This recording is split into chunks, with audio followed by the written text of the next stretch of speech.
Yeah. Y'all already know what it is. I'm just getting you ready. We on the countdown, man. We are on the countdown. The day is the 6th. The day is the 6th. So it's right around the corner. Believe me, the 28th is going to come like y'all don't even notice it right now. It's going to creep up on you. Get your tickets now. Get your tickets now. Don't wait till it's too late. Let me see if I could drop that link in case y'all got a couple of dollars y'all can spare and throw it out there, and let's get this debate in here. That's all I'm saying. Let's get this debate in here. I think Sanchez is gonna expose pseudo killers. The pseudo killers. I think Sanchez is gonna get Ankh because Ankh gets upset and get mad quick. You know, he don't have the quorum. Yeah. I could say that because I'm not the moderator. You understand? I'm not the moderator.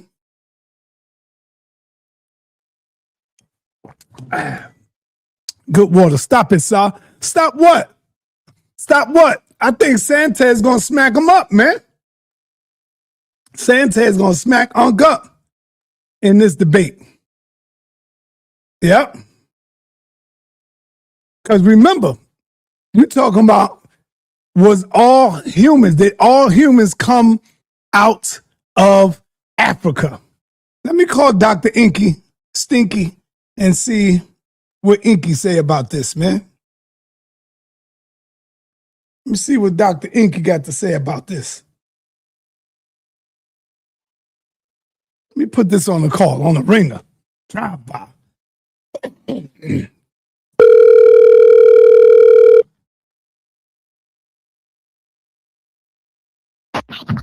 Hello? Yo, Dr. Inky, I want you to know that you are live on the air right now. I just went live. Okay. And I want to ask you, man, what do you think about the up-and-coming debate with Sanchez and Brother Ankh? The topic is, did we all come from Africa?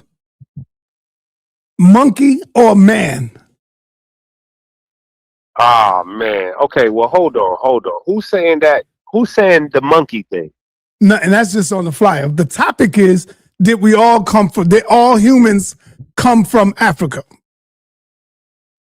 And who's saying that? We did. Well, Sanchez is saying, no, we didn't. What's Ankh's position? Ankh's position is we all come out of Africa. Everybody. And Sanchez is saying we don't? Yes. So, Sanchez could be on some, he could be on some Indian stuff. I don't know. I might have to go with, I don't like Sanchez though, bro. I think Sanchez is probably like the dumbest guy on the internet. Man, stop but that, I man. believe I might have So why to you ain't never Sanchez, call him out? Why you never call him out? I destroyed Sanchez before. That's why he mad. We had a debate on chakras. I killed him. Oh, wow. But listen, I think I might have to agree with him on this one. Who, with Sanchez? Yep. That all humans didn't come out of Africa. I think so. I might have to agree with him. Ooh. Yeah. Damn. That. Yeah. All right. Okay. I don't know the approach. I don't know the approach that he's taken. But the thing is, because scientifically, they have not been able to recreate the early stages of life development. Uh-huh. They haven't without being able to recreate that, there's no way to necessarily narrow down the exact location that those conditions that created that scenario would be located at. So I gotta ask you. And so I gotta ask you, bro. If you don't believe that all life came up out of Africa, who are you saying didn't? What family are you saying didn't come out of Africa? Yeah, see? Yo, you be trolling, son. Are you saying the Mexicans? What? It ain't my debate. I ain't going too far because I might have to hold something. I might have to see one of these brothers on this same subject sooner or later. See, I caught you trolling. That's all. I'm gonna say I caught you trolling. Nah. I got a whole side. I got a book on. Listen, I'm locked and loaded with that right there. Like, that's one of the things me and Ankh initially started arguing about was his whole concept of out of Africa theory and all that kind of stuff. We was debating. So I just don't want to give away too much and help them to find which pockets to study in. I'm just saying, though, I don't know what, because, Sanchez gets foolish. So Sanchez might be saying we came from another planet and, like he might be going underground aliens and all kind of foolishness. That's why I'm saying I can't really fully agree with what he's saying. But oh man. But it's a possibility that depending on his argument, he might be able to beat Ankh, because Ankh will have to establish something more than just the he would have to establish more than haplogroups. And he would have to establish the early conditions that gave rise to those haplotypes and haplogroups and E1, B1, That still doesn't establish origin. That just establishes the traveling patterns of particular families of humans after they was already here. This is really a conversation of how the humans get here. I'm going with I'm going with Sanchez myself. You going with Ankh? No, I'm going with Sanchez. Oh wow, you going with Sanchez? Let me tell you why I'm going with Sanchez.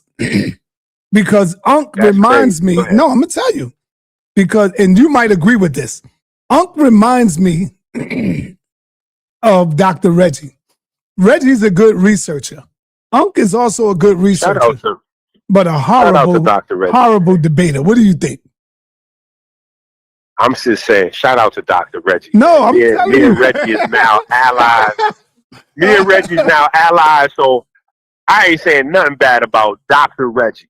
Oh man, Dr. Reggie is from the Bronx. That's not what I'm saying. You ain't hear what I said. Concerned, long live Dr. Reggie. You didn't hear what I said. No, you said that you don't think that Ankh is a good debater. Right.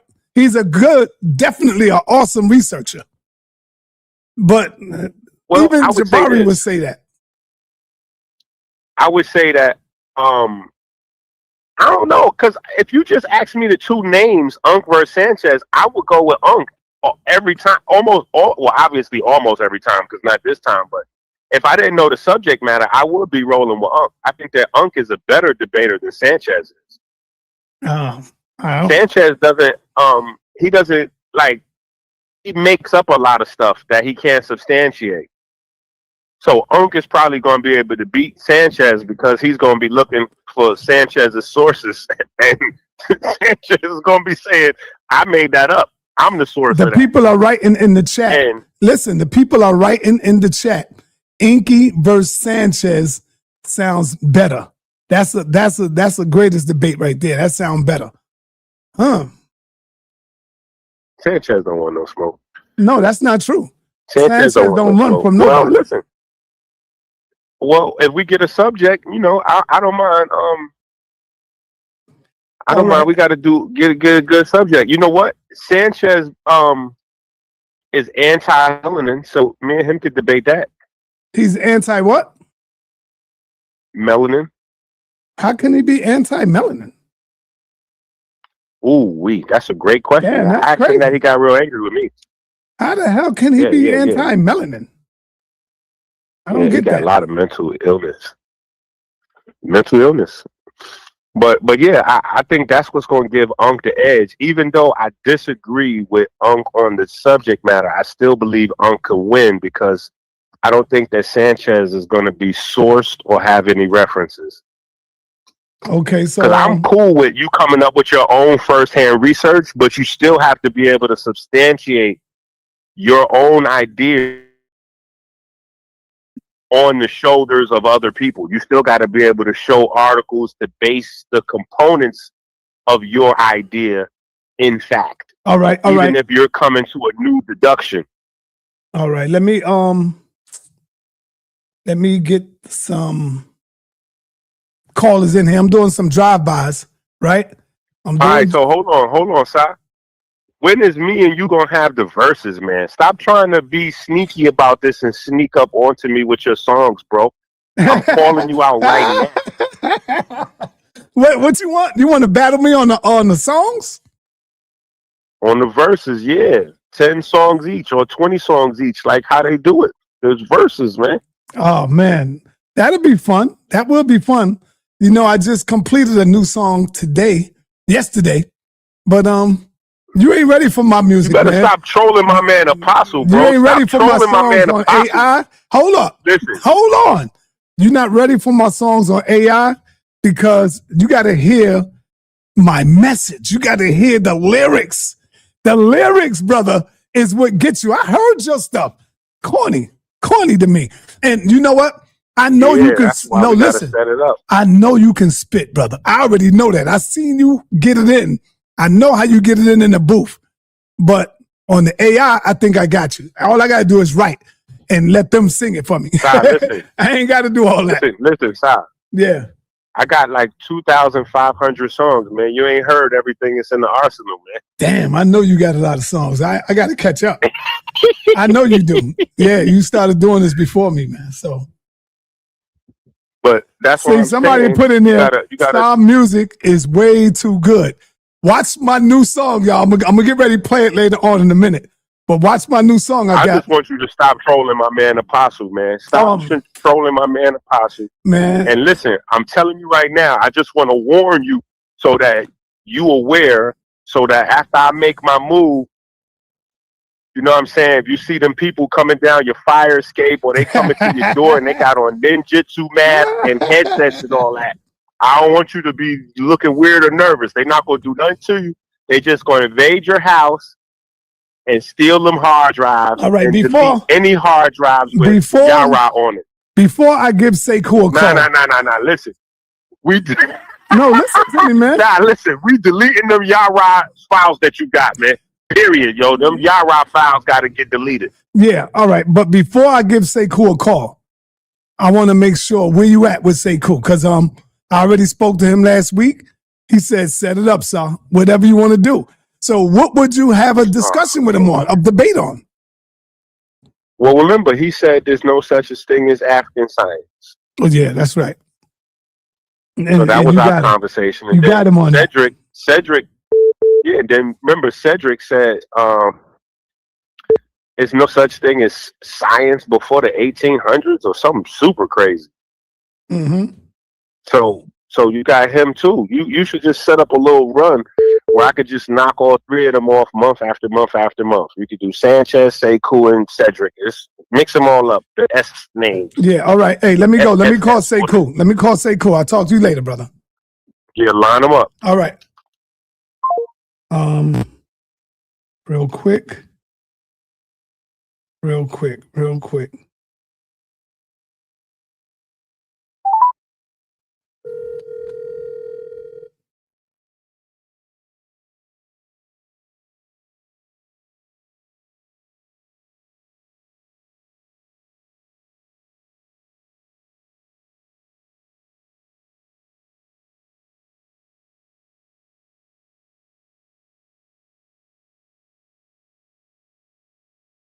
Yeah, all right. So let me make another call. Let me see if I could get Sekou and Inky in the ring. Let me set these battles up. That'll be a good one. Let me set these battles up. And then I got to call the captain, Zariak, see what he want to do.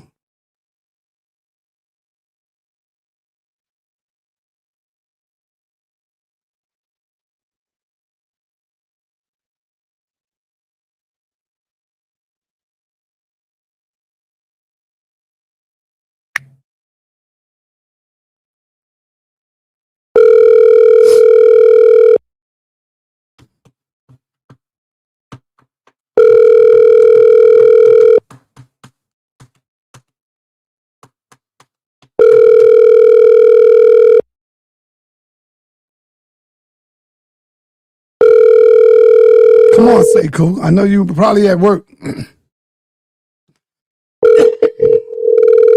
All right, that's it. The phone rung like 4 times. That's it. Let me call the captain,